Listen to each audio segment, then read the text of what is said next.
My sister died 3 years ago. I was taking care of my little nicey. But what I discovered next made my blood run cold. 3 years, 36 monthly wire transfers, $81,000, half of everything I earned, sent to my dead sister's husband so he could take care of her little girl. Last month, my 7-year-old niece squeezed my hand with her tiny fingers, pulled me down to her level and whispered, "Auntie, please stop sending him money. Just watch where he goes. You'll understand." What I discovered after that changed everything I thought I knew about the man my sister married. My name is Athena Rowan. I'm 33 years old and I work as an insurance claims processor at a small firm in Roanoke, Virginia. I make about $54,000 a year before taxes, which sounds reasonable until you realize I've been giving away half of it every single month for 3 straight years. I live in a 1-bedroom apartment on the 2nd floor of a converted Victorian near Grandin Village. I drive a 2016 Kia Sorento with a coffee stain on the passenger seat that I tried to scrub out twice before accepting it as a permanent roommate. The coffee stain has been there longer than most of my friendships at this point. My older sister Sienna was the person I admired most in the world. She was 34 when she died, a sudden brain aneurysm, completely without warning. She'd been healthy her whole life. She ran a 10K the month before it happened. She was a leasing coordinator for a commercial property management company in Roanoke and made about $68,000 a year. She was the organized one, the planner, the one who labeled her spice rack alphabetically and kept a color-coded spreadsheet for birthday gift ideas. She was also the primary earner in her marriage, which is something her mother-in-law never quite got over, but I'll get to that. Sienna was married to Wade Purcell. Wade worked as a licensed HVAC technician for a regional company and brought home around $42,000. They had a daughter together, my niece Bria, who was 4 years old when Sienna died. When Sienna passed, my whole world cracked down the middle. And Wade, he seemed broken too. At the time, I believed it. He showed up to the funeral looking like he hadn't slept in a week. His eyes were swollen. His voice kept cracking. He told me he was drowning. Sienna had managed everything, the mortgage, the bills, the insurance, Bria's preschool payments, the grocery budget, all of it. Without her, he said he didn't even know where to start. So I offered to help. I didn't think about it. I didn't calculate it. I just said yes. I set up a monthly wire transfer, $2,250, every single month. That's $27,000 a year. That's roughly half of my take-home pay. To afford it, I stopped eating out entirely. I canceled every streaming service. I dropped my gym membership. I started picking up Saturday overtime shifts at the office, which meant my weekends disappeared along with everything else. My social life went from quiet to legally deceased. My cat Gerald started giving me this look every evening, like a therapist who knows you're not improving but doesn't want to be the one to say it. But I did it gladly. Every cent, every extra shift, every Friday night alone on my couch eating rice with hot sauce. I did it because Bria was the last living piece of my sister. Bria had Sienna's eyes, that same serious little frown when she was concentrating. I would have sold a kidney if somebody had asked me to. I visited Bria about once a month, usually on Sundays. I always coordinated through Wade or through his mother, Lorraine Purcell. Every visit, the house looked fine. Not perfect, but acceptable. Bria was dressed, clean, smiling. Wade played his role well. Tired eyes, grateful voice, a man doing his best under terrible circumstances. He'd thank me for the help. He'd say things like how hard it was, how much he missed Sienna, how Bria was growing up so fast. I believed every word because the alternative, the idea that he might be lying, was too terrible to sit with. When I called to talk to Bria, it always went through Wade's phone. He'd put her on for 5, maybe 7 minutes. She sounded cheerful, chatty, normal. She'd tell me about school, about a drawing she made, about a squirrel she saw in the yard. But Wade was always in the room during those calls. I didn't think about why that mattered. Not then. Now, about Lorraine.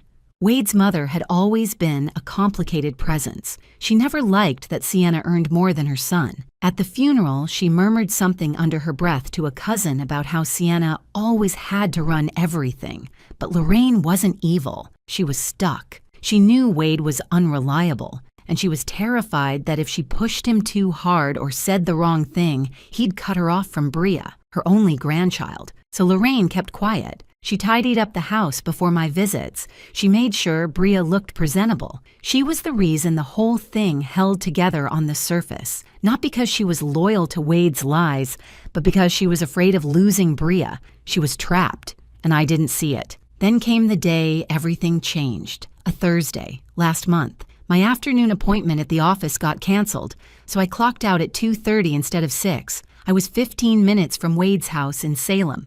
I thought, why not just stop by? Surprise Bria. Bring her a little snack. No big deal. Lorraine answered the door. She looked startled. I'd never shown up without calling ahead, but she let me in.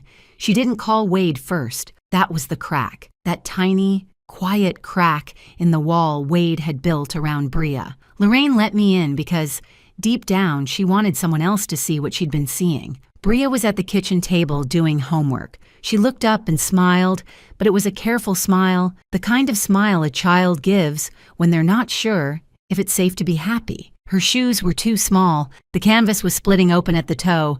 Her jacket, hanging by the door, was a thin windbreaker. This was Virginia in October.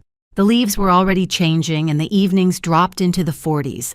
That jacket wouldn't keep a hamster warm. But the worst thing wasn't the shoes or the jacket. It was her eyes. They were too quiet, too still. 7-year-olds aren't supposed to look at you like they're calculating whether to trust you.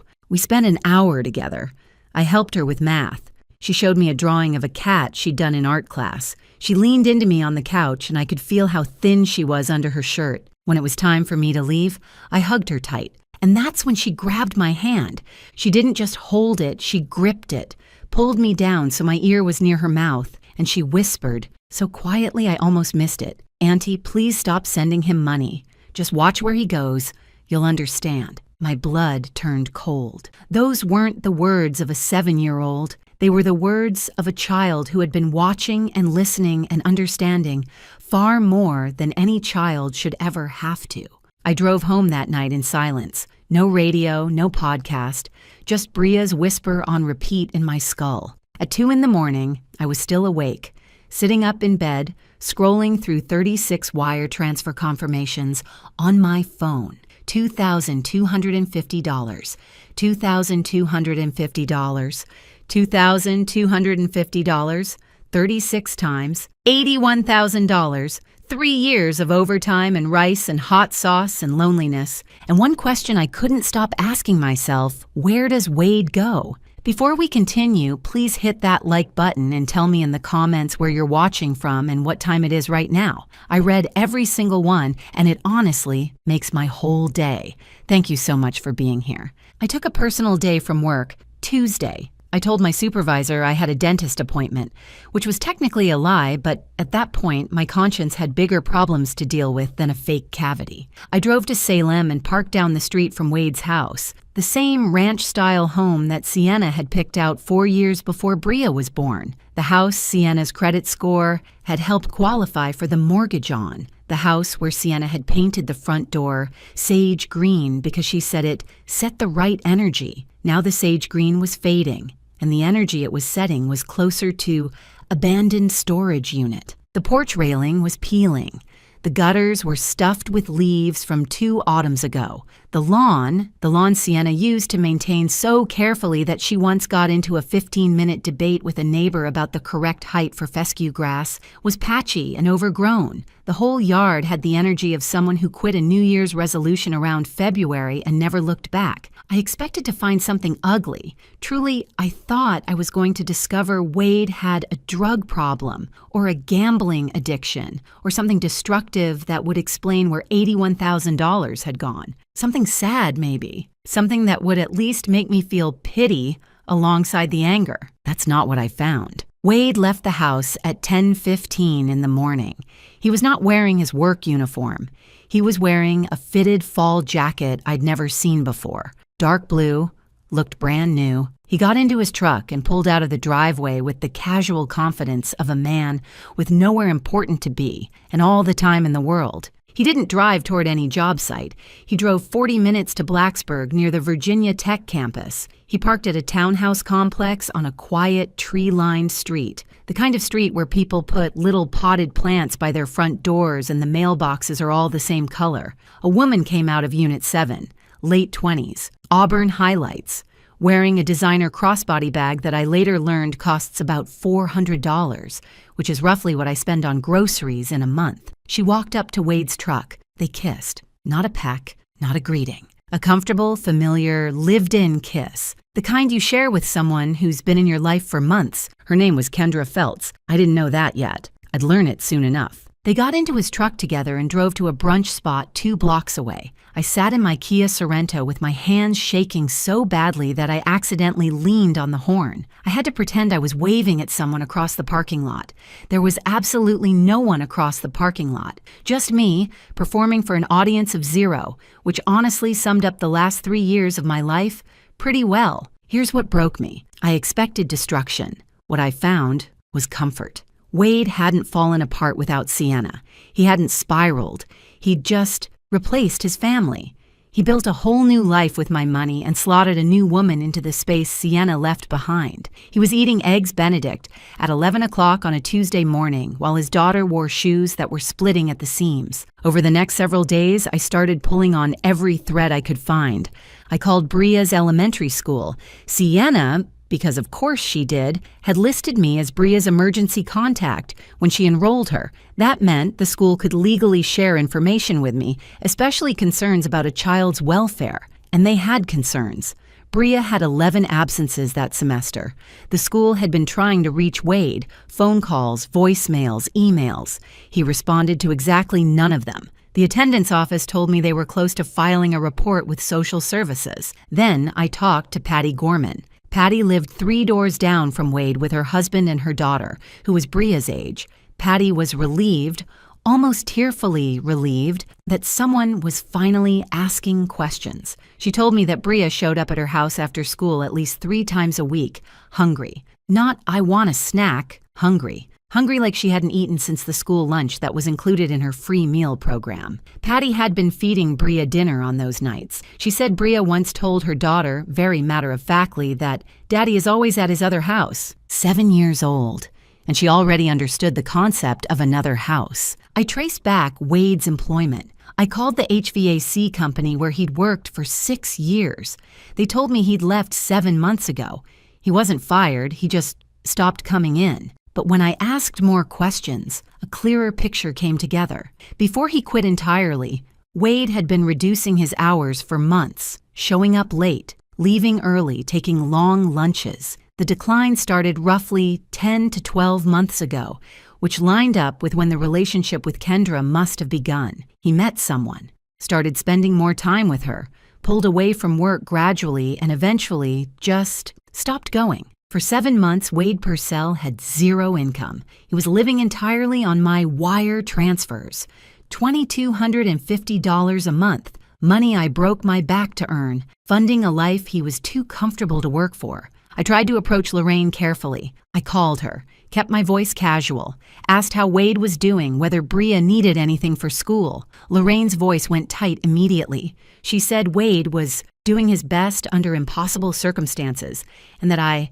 didn't understand what it's like to raise a child alone. But then she said something that snagged in my ear like a fishhook. She said, I'm there as much as I can be. I do what I can. That wasn't a defense of Wade. That was a confession. Lorraine was picking up his slack, watching Bria on the days he disappeared to Blacksburg, making sure the house was passable when I came for my scheduled visits, calling Wade to warn him when I was on my way so he could play his part. She wasn't his ally, she was his cleanup crew, and she was exhausted. That same evening, Wade texted me. His tone was calm, almost sweet. He wrote, I appreciate everything you do for Bria, but showing up without letting me know isn't fair to her. She needs stability, not surprises. Let's stick to our normal schedule. It was polite, it was reasonable sounding, and it was absolutely calculated to slam shut the door I'd just cracked open. This wasn't a man in chaos. This was a man managing his operation.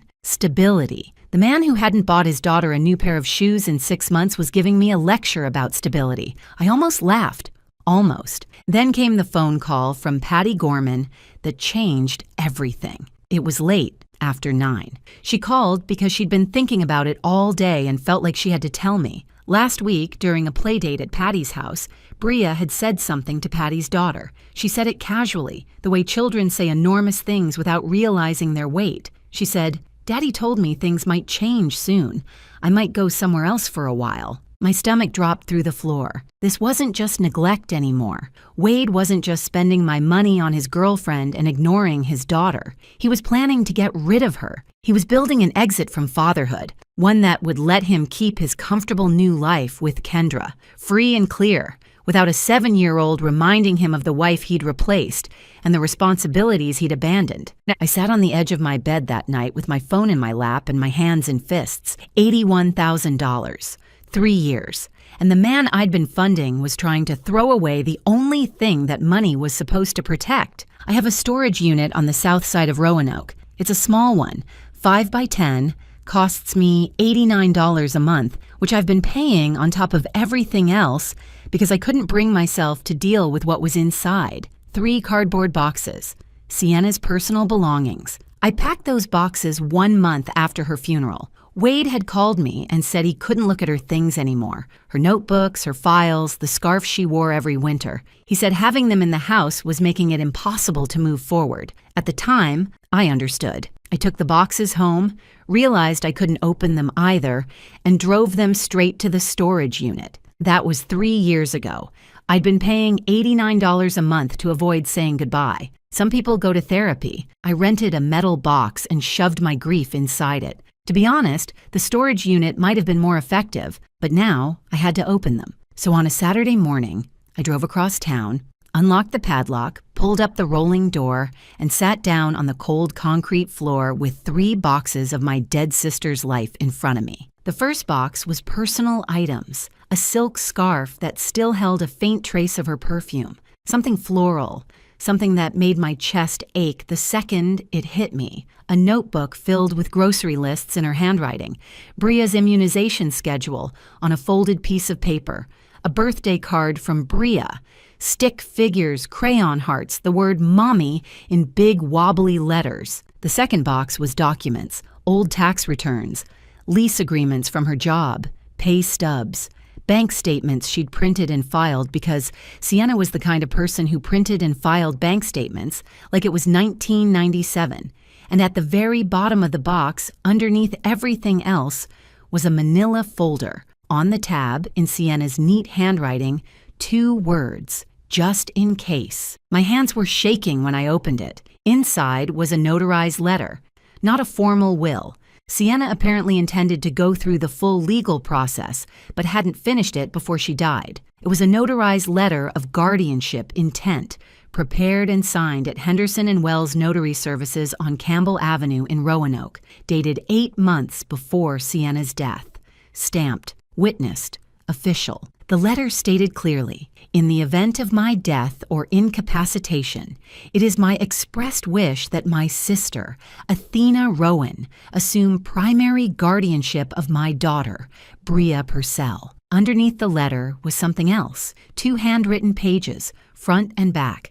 Sienna's handwriting, small, precise, a little slanted to the right, the way it always was. She wrote that she loved Wade. She wanted that to be clear, but she had discovered that he'd been hiding a credit card debt of $19,000. She found the statements in the glove compartment of his truck, tucked behind the vehicle registration like he thought nobody would ever look there. And this wasn't the first time. 2 years earlier, early in their marriage, she'd found a hidden store credit card with a $6,200 balance. Both times, Wade swore it would never happen again. Both times, Sienna wanted to believe him. But Sienna was Sienna. She didn't just hope for the best, she planned for the worst. She wrote, "I'm not leaving Wade.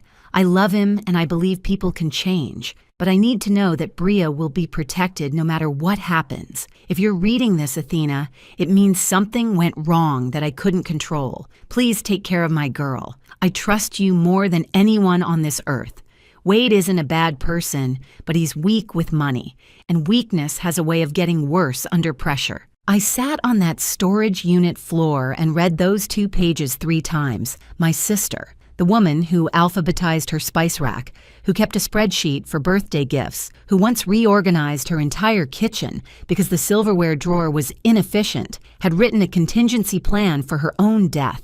She'd seen the cracks in Wade, and instead of pretending they weren't there, she'd built a safety net around her daughter. I could barely keep track of my car keys on a good day, and Sienna had been out here playing four-dimensional chess with the future. She really was the better sister, and she would absolutely hate me for saying that. Monday morning, I called into work, told them I needed a late start, and drove to Church Avenue in downtown Roanoke, the office of Bridget Kowalski, family law attorney, 22 years of experience, mid-50s, short silver hair, reading glasses on a beaded chain, a handshake that could crack a walnut. My coworker's cousin had used her during a custody dispute and said Bridget was the kind of lawyer who made opposing counsel suddenly remember they had somewhere else to be. I laid everything out on her desk. The wire transfers, the school absences, Patty Gorman's account, Wade's unemployment, the girlfriend, the townhouse in Blacksburg, and finally, the notarized letter from Sienna. Bridget listened without interrupting for 12 straight minutes. I know because I watched the clock on her wall, a wooden clock with Roman numerals that ticked so loudly in the silence that it sounded like a countdown. When I finished, she took off her glasses and set them on the desk. She said, "This letter isn't a binding custody order. Your sister didn't complete the full legal process, but what she did is significant. It's a notarized, witness document of parental intent, and Virginia courts take that very seriously in custody disputes. Combined with everything else you've described, the financial misuse, the neglect, the absences, you have a real case." Cost was my next question, because of course it was. I'd been hemorrhaging money for 3 years. Bridget offered a reduced retainer, $2,800, with the understanding that if we successfully recovered any of the misused funds from Wade, her remaining fees would come from that. I had exactly $3,200 in an emergency savings account I'd been nursing since before Sienna died. That fund was supposed to be for car repairs and dental emergencies. Turns out it was actually earmarked for dismantling my brother-in-law's entire life. Fate has a sense of humor. I wrote the check. Bridget gave me one critical instruction before I left. She looked me dead in the eyes and said, "Keep sending the monthly wire transfer. Do not change your pattern. Do not let him know anything has changed. We need 36 months of unbroken documented transfers when we present this case. The moment you stop, he'll know something is coming and he'll start preparing his defense." So I walked out of that office with a family law attorney, a dead sister's letter, a nearly empty bank account, and the instruction to keep funding the very man I was about to take down. I drove to work, clocked in for the afternoon, processed 3 insurance claims, and went home to eat rice and beans for the 1100th time. My emergency fund was gone. My savings were at 0, and I had never felt more certain of anything in my life. Bridget's last words to me that day were, "I need documentation of current conditions, proof of financial misuse through legal discovery, and any evidence that he's planning to give up custody. Can you get me more?" I told her I could, because I already knew exactly where to look next. There was a woman in Blacksburg with auburn highlights and a $400 handbag who had no idea where her boyfriend's money really came from, and I had a feeling that when she found out, she was going to have a lot to say. Over the next 2 weeks, I barely slept, but I worked. Not the Saturday overtime kind of work, a different kind. The kind where every hour I wasn't at my desk processing insurance claims, I was building a case against the man my sister married. Bridget filed the custody petition, which triggered something called legal discovery, the legal right to request Wade's financial records. I'd sent him $81,000 over 3 years, and now, for the first time, I was going to see exactly where every dollar went. When the bank statements came back, I sat in Bridget's office on Church Avenue and read them line by line, 12 months of records. Bridget had printed them out and highlighted everything in 2 colors, yellow for Wade's spending, green for anything related to Bria's care. The yellow sections looked like a lifestyle magazine. $16,800 in transfers to an account linked to an address in Blacksburg, Kendra Feltz's townhouse. He was paying her rent. $1,400 a month, like clockwork. $8,400 in restaurant and dining charges, brunch spots, steakhouses, a sushi place in Christiansburg that I looked up later, and where a dinner for 2 runs about $90 before drinks. $4,200 at men's clothing retailers. Not Walmart, not Target, but places with names I didn't recognize because I'd been buying my own clothes at consignment stores for 3 years. And then there it was, $3,100 charged to a resort in Myrtle Beach, a long weekend last April. I scrolled through Kendra's public Instagram and found the photos. Sunset on the beach, cocktails by the pool, the two of them smiling in matching sunglasses like a couple in a travel ad. Posted April 22nd. My wire transfer that month cleared on April 15th. 7 days from my bank account to their beach vacation. The green column, the Bria column, that was empty. I don't mean low, I mean blank. $0 at pediatricians, 0 at children's clothing stores, 0 at school supply retailers, 0 at pharmacies for children's medication. Not a single dollar in 12 months of records that could be traced to spending on his own daughter. I once sat down and calculated how many overtime Saturday shifts I worked to pay for that Myrtle Beach weekend. 127 hours.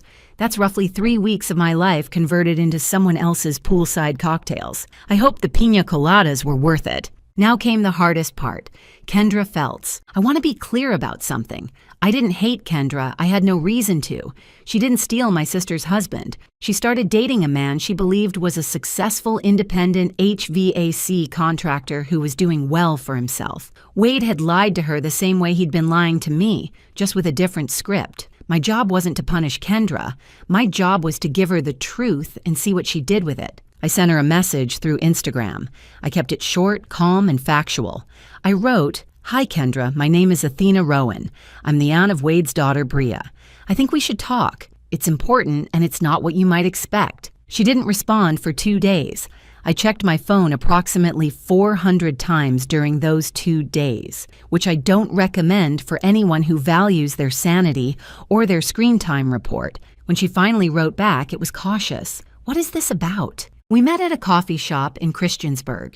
Neutral ground, public, nothing confrontational. I bought 2 coffees and sat across from a woman who was about to learn that her boyfriend was funding their entire relationship with money stolen from a dead woman's sister, meant for a 7-year-old child. I didn't accuse. I didn't yell. I put my phone on the table and showed her the wire transfer dates from my banking app. Then I showed her her own Instagram posts. The designer crossbody bag she'd posted on March 18th. My wire transfer cleared March 16th. The Myrtle Beach photos from April 22nd. My transfer cleared April 15th. The watch she'd tagged Wade wearing in a photo last July. My transfer from that month. Right on schedule. Kendra stared at the screen. Her face lost color in stages, like watching a sunset in reverse. She shook her head. She said Wade told her he was an independent contractor. She said business was good and that he sometimes got large client payments. She said she had no reason not to believe him. I told her I wasn't there to blame her. I said, "I just need you to know that a 7-year-old girl has been going hungry while the money I sent to take care of her has been going somewhere else." Kendra asked for time. I gave it. I didn't push. I drove home and waited. 2 days later, she texted me. The message read, "I checked his phone while he was sleeping. I found the wire transfers from your name. He told me those were client payments from a property management account. I feel sick. I'm so sorry." That was the moment Kendra Feltz stopped being Wade's girlfriend and started being my witness. And then she told me something that turned my blood to ice. Over the next few days, Kendra and I talked more. She started remembering details she hadn't thought twice about before. Comments Wade made that she'd dismissed as casual. He'd mentioned making arrangements for Bria a few times. He said Bria might go somewhere more suitable. He talked about how Lorraine could take her for a while, and then they'd figure out the rest. Kendra thought it was a co-parenting decision. She didn't realize she was hearing a man plan his exit from fatherhood. I brought all of this to Bridget. She listened, made notes, and then did something I couldn't have done on my own.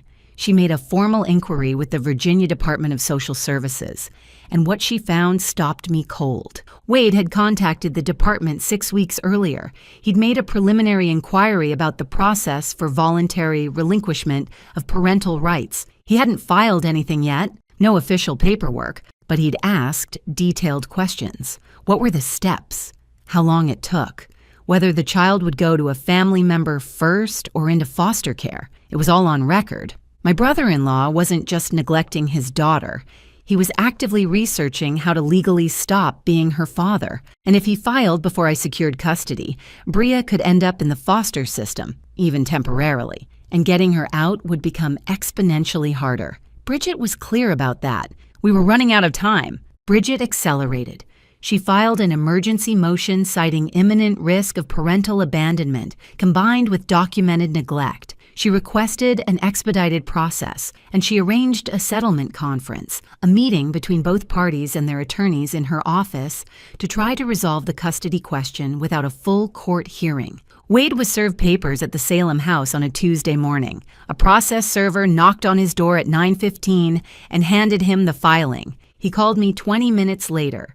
His voice was calm, controlled, not panicked, not angry, measured. The voice of a man who had spent 3 years managing a lie and was now reaching for the same playbook. He said, "Athena, I don't know what someone has been telling you, but this is a misunderstanding. I'm Bria's father. You're her aunt. Let's talk about this like family. We don't need lawyers involved." I wanted to scream at him. I wanted to ask him what he spent $3,100 on in Myrtle Beach while his daughter ate dinner at a neighbor's kitchen table. I wanted to read him every line of Sienna's letter and watch him try to explain himself. Instead, I said, "My attorney will be in touch," and I hung up. I forwarded the call log to Bridget. Wade, to his credit as a manipulator, did not panic. He did not disappear. Within 48 hours, he'd hired an attorney, a man named Ray Scuttle, who had a small practice in Roanoke and apparently had availability on short notice, which in the legal world usually tells you something about a lawyer's caseload. Wade was smart enough to respond legally. He thought he could manage this the way he'd managed me for 3 years, through charm, through reasonable-sounding words, through making everyone else feel like the unreasonable one. The man had spent 3 years convincing me he could barely handle packing Bria's lunch, and suddenly he had a lawyer retained in 2 business days. Amazing how competence reveals itself when your lifestyle is on the line. Bridget called me on a Friday evening. Her voice was steady, like always. She said, "Settlement conference is set, October 28th. My office, 10 in the morning." His attorney agreed to the date. Then she said something I've replayed in my mind 100 times since. "When we sit down in that room, Athena, we are not going to argue. We are not going to raise our voices. We are not going to make speeches. I'm going to put documents on a table, one at a time, and let the math speak for itself. Math doesn't lie. Math doesn't get emotional. Math doesn't need to convince anyone of anything. That's how you win this." I told her I understood. But when I hung up the phone, my hands were trembling against the kitchen counter. Gerald jumped up next to me and pressed his head against my arm, which was the most emotional support he'd offered in 3 years of living together. Even the cat knew this was the big one. October 28th, 10 in the morning. Bridget Kowalski's office on Church Avenue. The conference room was small, rectangular wooden table, 6 chairs, a water pitcher in the center with 4 glasses turned upside down, fluorescent lighting that hummed faintly, the way it does in places where serious things happen to ordinary people. There was nothing dramatic about the room. No dark wood paneling, no flags, no gavels, just a table, some chairs, and the quiet hum of that light. On one side, me and Bridget. Bridget had a binder on the table in front of her, thick, organized, tabbed in color-coded sections. She placed it on the table the way a chess player places a queen on the board, not aggressively, just with the calm certainty that the game was already decided. On the other side, Wade and Ray Scuttle. Wade was wearing a button-down shirt I hadn't seen before, probably from the same clothing stores that showed up on his bank statements. He looked composed, not worried. He had the face of a man who believed he was about to talk his way out of a problem the way he'd talked his way out of everything else in his life. Ray Scuttle had a legal pad and a pen. The legal pad was blank. Nobody spoke for a few seconds. Bridget didn't do small talk.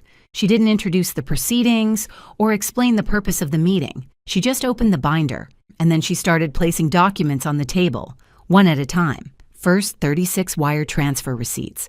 She fanned them across the surface of the table slowly, methodically, like dealing cards, each one printed with the date, the amount, and the routing information. $2,250, $2,250, $2,250, 36 entries, 3 years. She didn't say a word. She just let them sit there. Second, Wade's bank statements. 12 months of records printed and tabbed. The highlighted lines told the whole story in 2 colors. Yellow, $16,800 to Kendra's apartment, $8,400 at restaurants, $4,200 at men's clothing stores, $3,100 at a Myrtle Beach resort. Green, the column for Bria's expenses, nothing. Completely, perfectly, damningly empty. Third, Bria's school attendance records. 11 absences in a single semester. Letters sent home to Wade, emails sent, voicemails left, all documented, none answered. Fourth, Patty Gorman's signed, notarized statement. A neighbor describing how a 7-year-old girl showed up at her house hungry multiple times a week for months, how she'd been feeding Bria dinner because nobody else was. Fifth, the school counselor's report. Behavioral changes. A child who had become withdrawn and quiet. A child who told the counselor that things might change soon and she might go somewhere else. Sixth, printouts from Kendra Feltz's public Instagram. Time-stamped. Correlated with wire transfer dates. The crossbody bag, March 18th post, March 16th transfer. The Myrtle Beach trip, April 22nd post, April 15th transfer. The watch on Wade's wrist, July post, July transfer. Photo after photo after photo, lined up next to receipt after receipt after receipt. Seventh, Kendra Feltz's signed statement, 3 pages, that she had been deceived about Wade's income, that she now understood the source of his money, that Wade had made repeated comments about making arrangements for Bria, and Bria going somewhere more suitable. Eighth, the record from the Virginia Department of Social Services confirming that Wade Purcell had made a preliminary inquiry 6 weeks prior about the process for voluntary relinquishment of parental rights. And last, placed gently in the center of the table, like it was something sacred, because to me it was, Sienna's notarized letter of guardianship intent, and underneath it, her handwritten note. The one where my sister, 8 months before she died, wrote that she loved her husband but didn't trust him with money. The one where she asked me to protect her daughter if anything ever went wrong. The room was silent. Not uncomfortable silence, heavy silence. The kind of silence that happens when there's nothing left to argue.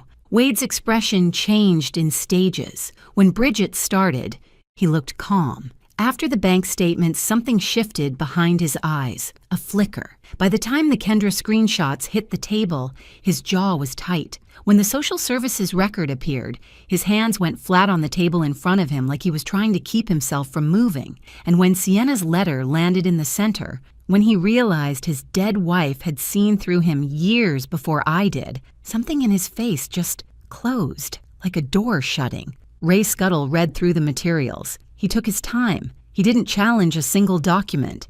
He didn't ask a clarifying question. He made no notes on his blank legal pad. When he finished, he leaned toward Wade and said quietly, "Let's step into the hall for a moment." They stood up and walked out. The door clicked shut behind them. I stared at the water pitcher in the center of the table. I could hear my own heartbeat in my ears. Bridget sat beside me, sipping coffee from a paper cup she'd brought from downstairs, looking as relaxed as someone waiting for a bus. I wanted to ask her how she could be so calm, but I already knew.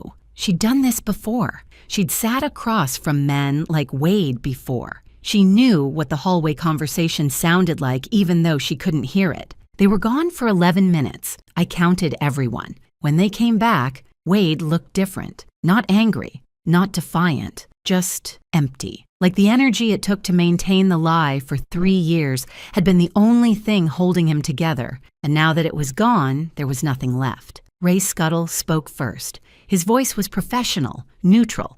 He said, "My client is prepared to discuss terms." I'll never know exactly what Ray told Wade in that hallway, but I can guess. He probably said that fighting this would trigger a criminal referral for wire fraud, that the evidence was not arguable, it was arithmetic, that any judge who saw this file would not just grant me custody, but would do so with prejudice, that the best outcome Wade could hope for was the one sitting on the table right now, a negotiated agreement instead of a courtroom demolition. Whatever he said, it worked. The terms were straightforward. Wade agreed to voluntarily transfer full legal and physical custody of Bria to me. He agreed to a restitution schedule for the $81,000, structured payments with wage garnishment applying the moment he became employed again. If he missed payments or violated any term of the agreement, the criminal fraud referral that Bridget had already prepared would be filed with the district attorney's office. Wade retained supervised visitation rights, 1 visit per month,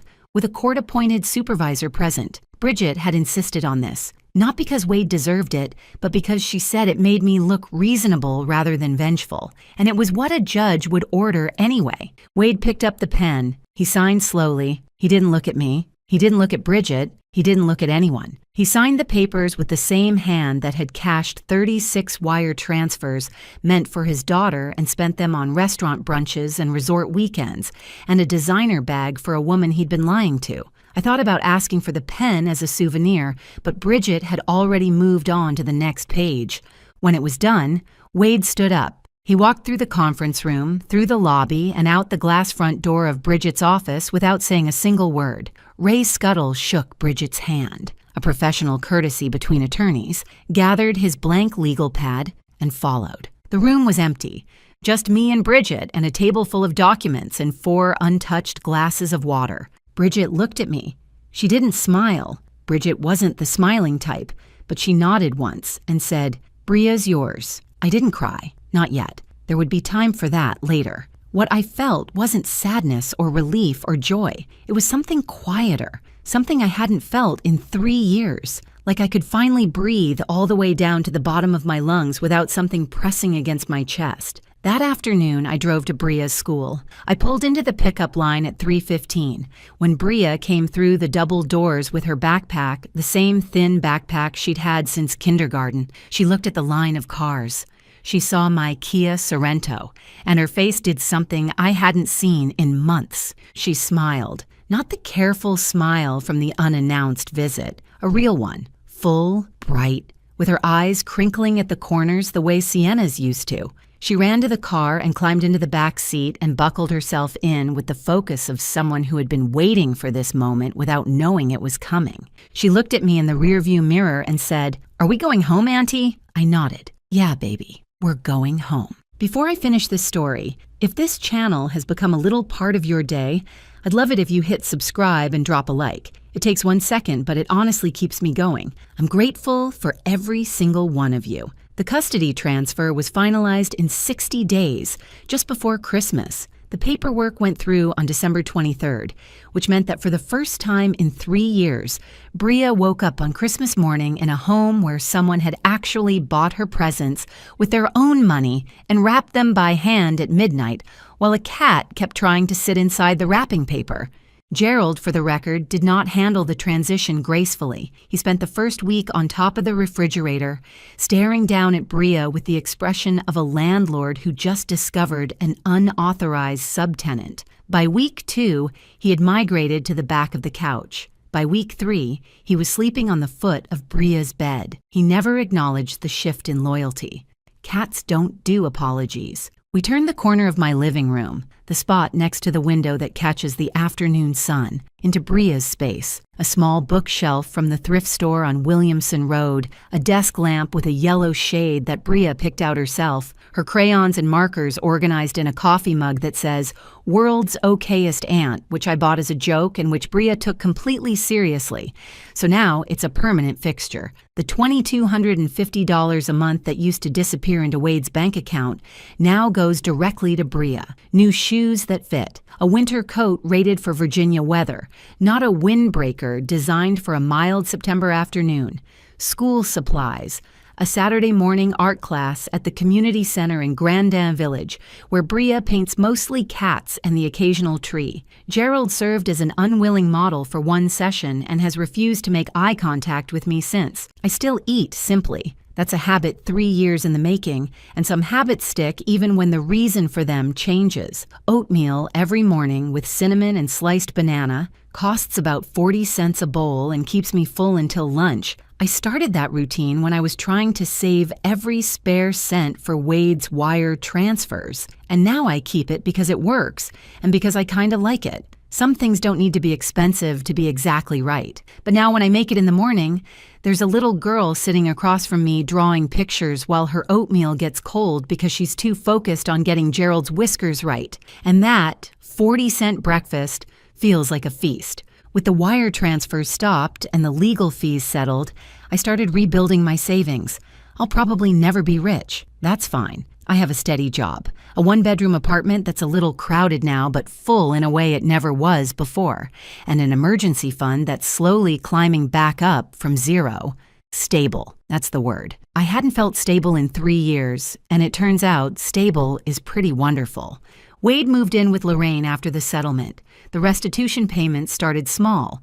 He had to find employment first. He picked up part-time HVAC work with a different company about 6 weeks later. The payments come out of his wages automatically. Whether I'll ever see all $81,000 back is uncertain, but the repayment order is enforceable, and the criminal fraud referral sits in Bridget Kowalski's filing cabinet like a loaded weapon that never needs to be fired as long as he keeps his end of the agreement. Kendra blocked Wade on everything the day after the settlement conference. His social media went dark within a week. I don't know what his life looks like now, and honestly, I don't spend time thinking about it. This was never about destroying Wade. It was about getting Bria out. Something I didn't expect happened about 3 weeks after Bria moved in. Lorraine Purcell called me. Not Wade, Lorraine. Her voice was different than I'd ever heard it. Smaller. She didn't defend Wade. She didn't make excuses. She just asked if she could see Bria. I said yes, because Lorraine is Bria's grandmother. Because Lorraine spent 3 years trapped between a son she couldn't control and a grandchild she didn't want to lose. Because this was never about punishment. It was about putting Bria somewhere safe. And Lorraine, despite everything, loved that little girl. Lorraine came over on a Sunday afternoon. She brought homemade sugar cookies, the kind with the sprinkles that Bria apparently used to help her make back when she spent time at Lorraine's house. Bria ran to the door and hugged her. They sat on the couch together and watched cartoons and ate cookies while I pretended to clean the kitchen. At one point, I glanced over and saw Lorraine wiping her eyes with the back of her hand, very quietly so Bria wouldn't see. We didn't talk about Wade. We didn't need to. Bria's school called me 6 weeks after she moved in. Not a problem call, a good one. Her teacher, Mrs. Calloway, sent an email that I read 3 times and then saved in a folder on my phone. She wrote, "I wanted to let you know that Bria has been a completely different child. She participates in class. She laughs. She brought a drawing for our bulletin board last week and was so proud of it. I don't know what changed at home, but whatever it is, thank you. Perfect attendance since the move. Not one absence. Not one. Bria sleeps through the night now. She didn't before. I learned this gradually. Not all at once, the way children reveal things. In pieces, over weeks, through small comments at bedtime. She told me she used to lie awake in the Salem house listening for the sound of Wade's truck pulling into the driveway. Sometimes it came late, after midnight. Sometimes it didn't come at all. A 7-year-old lying awake in a dark room, listening for a father who wasn't coming home. I think about that, and I have to close my eyes and breathe for a second before I can keep going. She doesn't listen for trucks anymore. She sleeps with Gerald curled up beside her and a nightlight shaped like a star that she picked out at the dollar store. She sleeps the way a 7-year-old is supposed to sleep, deeply, easily, without fear. One evening, the kind of night in Virginia where the dark comes early and the air through the window smells like cold leaves and someone's fireplace a few streets over, I was washing dishes. Bria was at the kitchen table drawing, the way she does most evenings now. Gerald was asleep on the radiator, which he considers his personal property. Bria slid a piece of paper across the table. "This is for you, Auntie." I dried my hands and picked it up. 3 figures. The tall one on the left had brown hair and was labeled Auntie in careful letters. The small one in the middle had pigtails and a big smile, me. And the third figure, floating just above them with bright yellow wings and an even bigger smile, was labeled Mommy. At the bottom of the page, in her best 7-year-old handwriting, my family. I looked at the drawing. I looked at Bria. She was watching me with those eyes, Sienna's eyes, waiting to see if I understood. I didn't cry. I reached across the table and held her hand for a moment. Small fingers, warm, trusting. The same hand that had grabbed mine a few months ago and whispered a secret that changed everything. And I thought, Sienna always had a plan. Even from wherever she is now, she had a plan. She labeled a folder just in case. She wrote a letter she hoped no one would ever need to read. She put my name on a piece of paper at a notary office on Campbell Avenue and trusted that if the worst happened, I'd find it. And I did. 3 years late, but I found it. Thank you so much for staying with me until the very end of this one. It truly means the world to me. There's another story already waiting for you on your screen. I picked it just for you. Click it and I'll see you there in just a moment.